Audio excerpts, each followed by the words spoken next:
Salut à tous, moi c'est Ben, je vais vous montrer aujourd'hui à l'atelier comment réparer un ballon de rugby à lacet avec l'une de nos vessies. Donc c'est un client qui nous a envoyé son ballon pour réparation, on peut le voir ici. La lettre d'accompagnement à l'ancienne, ça fonctionne très bien. Le paiement, hop. Voici comme convenu au téléphone par SMS, donc je vais cacher le nom. Pour la réparation de mon ballon RCT et la teinte. Donc on va refaire la teinte de ce produit. En plus de la réparation. Pour enlever le lacet, il n'y a rien de plus simple, vous prenez les mains, vous vous servez de ça, ça peut vous aider. En général, on commence aux extrémités, voilà, il est toujours doublé à l'extrémité, vous comprendrez pourquoi un peu plus tard. Donc nous, quand on répare, on essaie de garder le même lacet, tant qu'à faire. En longueur, c'est un peu juste quand on n'a pas l'habitude, vous pouvez démarrer avec un lacet tout neuf. Si le client il souhaite garder son lacet d'origine, on le garde, sinon on en remet un neuf. On peut aussi repartir sur un lacet cuir. Est-ce qu'il y a encore la vessie ou pas? Donc là pour l'instant on n'a pas de vessie, donc c'est que le client l'a gardé à la maison.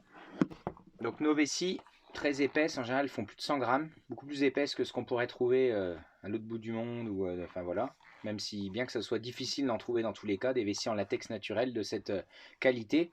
On a une valve ici très grande, plus grande que ce qu'on peut trouver également, c'est un choix qu'on a fait. Ça permet d'avoir de la place pour bien fixer la valve, quitte à la couper ensuite. Et on a ici des pièces de cuir de protection, c'est des chutes. D'accord, c'est nos chutes de cuir. On les perce et on va venir les mettre ici autour. D'accord. Donc pour commencer, c'est le plus difficile, je dirais, c'est de percer la collerette là qu'il y a autour de la valve avec le passe-lacet sans se blesser. Donc pour ça, il faut se mettre sur une... Voilà, regardez. Et voilà. D'accord. C'est pas obligatoire, mais nous on met un petit peu de graisse. Ça sera beaucoup plus facile ensuite pour passer le lacet. On va venir, s'il n'est pas trop effiloché, mettre son lacet dans le passe-lacet. Hop. Et on tire pour passer son lacet. Voilà. Avec la petite graisse, ça coulisse beaucoup mieux. On va tirer moitié à peu près. Et on va venir avec l'autre partie, donc celle qui est passée en dessous. On va venir faire le tour comme ça. D'accord. Pour ressortir en face. D'accord. D'un côté, on doit ressortir dans le trou d'en face, qui est des fois très discret. Et là, c'est encore plus difficile. On va venir percer ici par le dessus pour aller chercher en dessous le lacet. Là, on fait attention à ses doigts. Nous, on a l'habitude. Voilà. Tac. On va venir mettre le lacet ici. Et on fait la même chose, on tire en faisant doucement pour pas arracher les trous. Et voilà. Et là, on s'assure que ça soit à peu près équilibré. Ok. La protection, elle n'est pas obligatoire.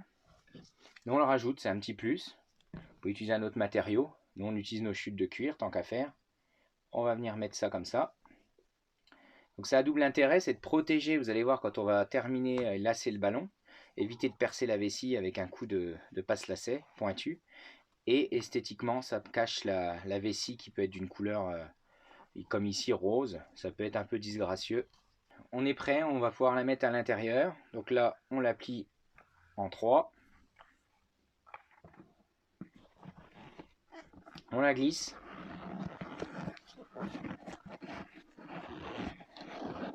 Voilà.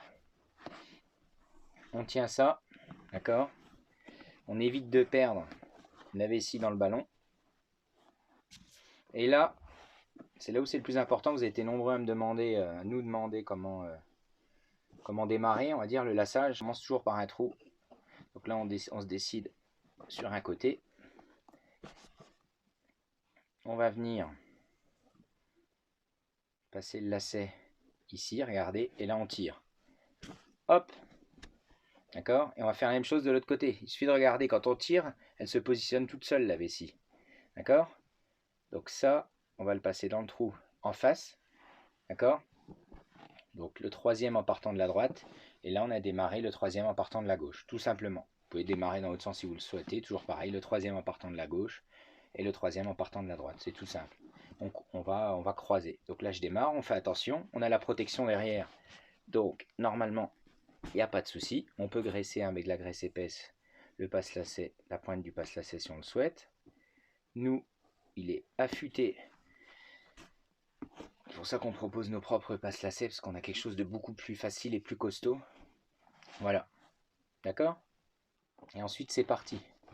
Donc on vient, on tend bien. Une autre possibilité, je vais vous montrer, c'est de venir gonfler un petit peu la vessie. Sinon, dans tous les cas, bien la tenir comme ça. Parce que si elle part, ça peut être compliqué. En fait, quand on n'a pas l'habitude, on est soit trop tendu, le lacet il est trop tendu, donc au gonflage, ça peut être disgracieux. Ou alors trop détendu, et là, on voit l'intérieur de la... On voit trop l'intérieur et la jonction n'est pas propre. Donc une possibilité, si ça peut vous aider,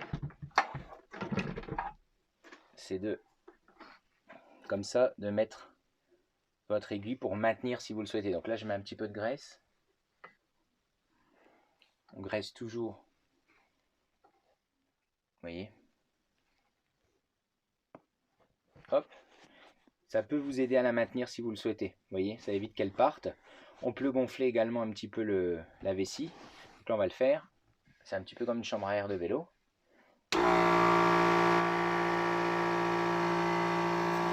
Voilà. Donc vous voyez, si on enlève ça, on va voir que la vessie, elle a vite fait de se décentrer, de partir. D'accord? Voilà. Si vous voulez dégonfler un petit peu, on va remettre une simple aiguille dedans. Toujours pareil, on lubrifie. Voilà. On peut d'ailleurs tout à fait laisser l'aiguille dans la valve. D'accord? Ça peut aider. Vous pouvez prendre une pince aussi si vous le souhaitez. Hop. Vous voyez, si ça peut vous aider de la positionner. Voilà. Là, on est pas mal. D'accord? Et là, on va faire le laçage pour terminer. Donc, on prend le temps de bien observer. Donc pour lasser, c'est très simple. On a commencé le troisième en partant de la gauche et le troisième en partant de la droite. Et bien on va simplement passer dans le trou, toujours à côté. D'accord? Donc à gauche, ici, du lacet qui sort. Vous allez comprendre pourquoi. C'est logique, mais si on ne vous le montre pas, ben, c'est pas évident. Là, je fais attention. Moi, j'ai ma protection, donc ça va. Et je vais ressortir en face. Voilà. Le moment le plus important à retenir, c'est celui-ci. On rentre à côté du lacet et on ressort en face le lacet. Regardez bien. Hop. Là, on tend bien. On vient passer son lacet dans le passe-lacet. Voilà, regardez. Et là, on tire. Voilà, on s'assure que le lacet soit bien mis, bien droit. Donc là, avant de trop tirer, regardez. On le tourne un petit peu. Souvent, avec un peu de chance, on cède de la couleur qui a été délavée avec le temps pour voir un petit peu comment le positionner. Ça, c'est toute la difficulté quand on n'a pas l'habitude, comme je vous le disais, c'est de trop tendre ou de trop détendre. Donc nous, on a quand même l'habitude, on en fait quelques-uns. Donc là, vous voyez, vous devez tirer, mais pas de trop. Voilà, légèrement, comme ça, c'est bien. Et là, on continue, regardez, à côté, toujours pareil. On vient se mettre à côté, on rentre, et on ressort en face. Voilà. D'accord ?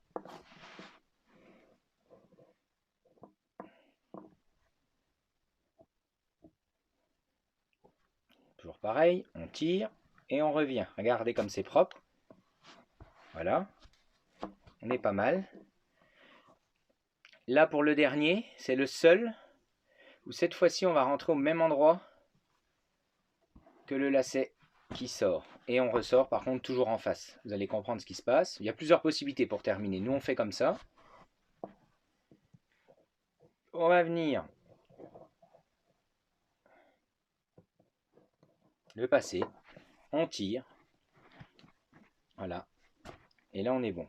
Ok? On va pas trop tirer. Des fois, on a besoin d'ajuster à la fin. Pour l'instant, on va pas couper. En général, quand il y a du rab, on le repasse par-dessus et on refait la même étape. Pour l'instant, on va le laisser en attente. Ça va permettre d'ajuster un petit peu si besoin. On fait la même chose de l'autre côté et je vais vous montrer la finition. Donc pour ça, on retourne. Comme ça, on a les mêmes repères.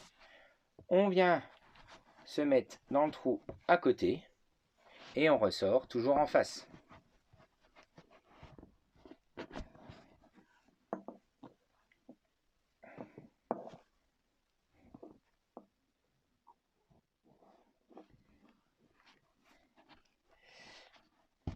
Voilà.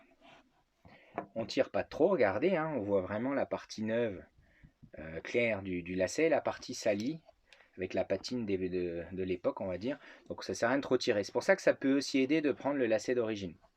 Le mieux, c'est d'arriver à trouver un petit peu de souplesse quand même. Là, on perce à côté. Voilà, on tire.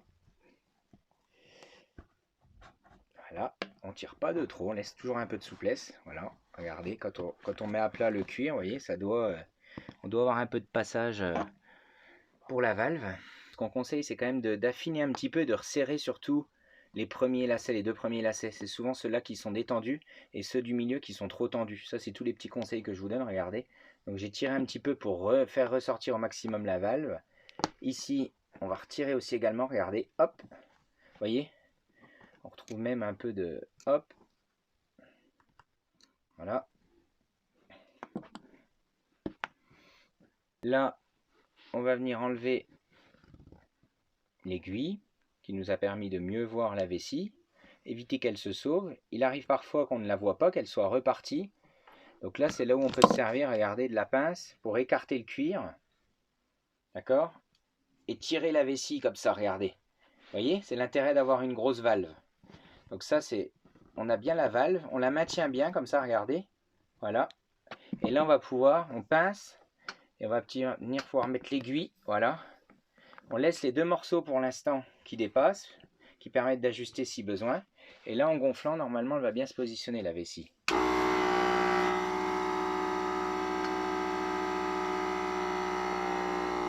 Voilà, voilà. Regardez, ça, c'est absolument parfait. Vous voyez, là, c'est très régulier. La valve est sortie, on va pouvoir la couper si on le souhaite. D'accord? Et pour terminer, en général, on coupe toujours un petit peu le lacet qui dépasse. Vu qu'on a le lacet d'origine, on n'a pas beaucoup de marge. Voilà. Quand on a de la marge, qu'on a un lacet neuf qui est plus long, on va pouvoir repasser, si on le souhaite, une deuxième fois par-dessus le dernier. Sachez-le. Comme ça le maintient mieux. Là, on coupe. On a un passage, mais ça suffit pour de la décoration. Et voilà. Et notre ballon, il est parfait. Regardez, on lui a donné deuxième vie. Il y a monsieur qui va être content, le client qui va retrouver son beau ballon. Et là, on va voir dans une autre vidéo, une seconde étape qu'on peut proposer également, c'est de redonner une jeunesse à ce vieux cuir. Donc on va le nettoyer et on va rajouter notre patine Beneflo pour pouvoir lui donner un aspect vraiment magnifique, tout en restant vintage. Voilà.